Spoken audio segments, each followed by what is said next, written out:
মোনাজাত পরিচালনা করার জন্য মাননীয় ধর্মমন্ত্রী জনাব কায়কোবাদকে অনুরোধ করছি।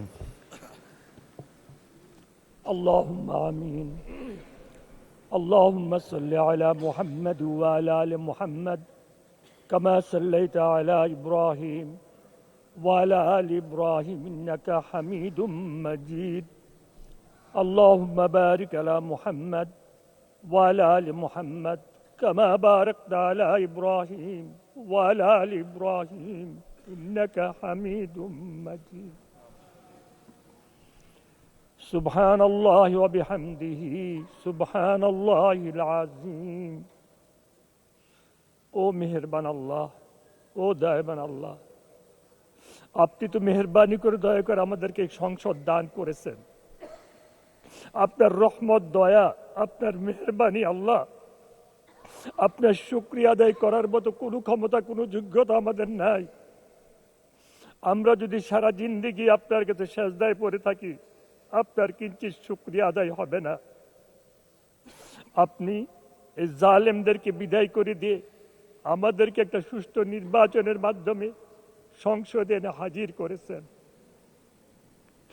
আয় আল্লাহ, আজকে যাদের শোক প্রস্তাব করা হয়েছে, বিশেষ করে আমাদের দেশনেত্রী খালেদা জিয়া, উনাকে আপনি জান্নাতুল ফেরদাউস নসিব করেন, উনার সমস্ত গুনাহ খাতাকে মাফ করে দেন,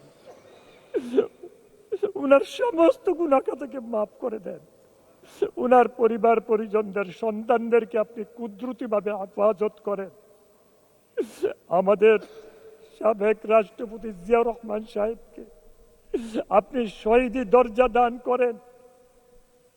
আল্লাহ, উনাকে ক্ষমা করে দেন।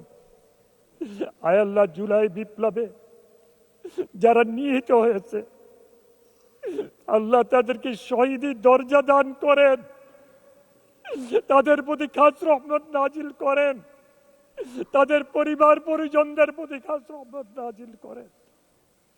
আল্লাহ, তাদের পরিবার পরিজনদের জিম্মাদার আপনি আল্লাহ পাক হয়ে যান। আল্লাহ, জুলাই বিপ্লবে যারা আহত হয়েছে, আল্লাহ তাদের জিম্মাদার আপনি আল্লাহ হয়ে যান। আল্লাহ, তাদের প্রতি খাস রহমত নাজিল করেন। তাদের পরিবারের কি অবস্থা আপনি আল্লাহ জানেন। আল্লাহ গো, আমি তো দেখেছি মুরাদনগরে যে কয়েকজন শহীদ হয়েছে, তাদের পরিবারের অবস্থা কি আমি নিজের চোখে দেখেছি। আল্লাহ, আরো কত শুনেছি। আল্লাহ, তাদের জিম্মাদার আপনি আল্লাহ পাক হয়ে যান। আমাদেরকে তাদের খেদমত করার তৌফিক দান করেন, তাদের সেবা করার তৌফিক দান করেন, তাদের সমস্যাগুলি সমাধান করার তৌফিক দান করেন। আয় আল্লাহ, এই 17 বছরে আমাদের মধ্যে যারা জেলখানায় ছিল, অত্যাচারিত হয়েছে, জুলুমের শিকার হয়েছে, নির্যাতনের শিকার হয়েছে, আপনি আল্লাহ তো সব জানেন। আল্লাহ, উনাদের প্রতি খাস রহমত নাজিল করেন। আয় আল্লাহ, আমাদেরকে সবাই মিলেমিশে দেশকে পরিচালনা করার তৌফিক দান করেন। আয় আল্লাহ, আমাদের সংসদ নেতার প্রতি খাস রহমত নাজিল করেন, উনাকে হেফাজত করেন, আমাদের সবাইকে হেফাজত করেন। তাম দুনিয়ার মানুষকে আপনি হেদায়েত নসিব করে দেন।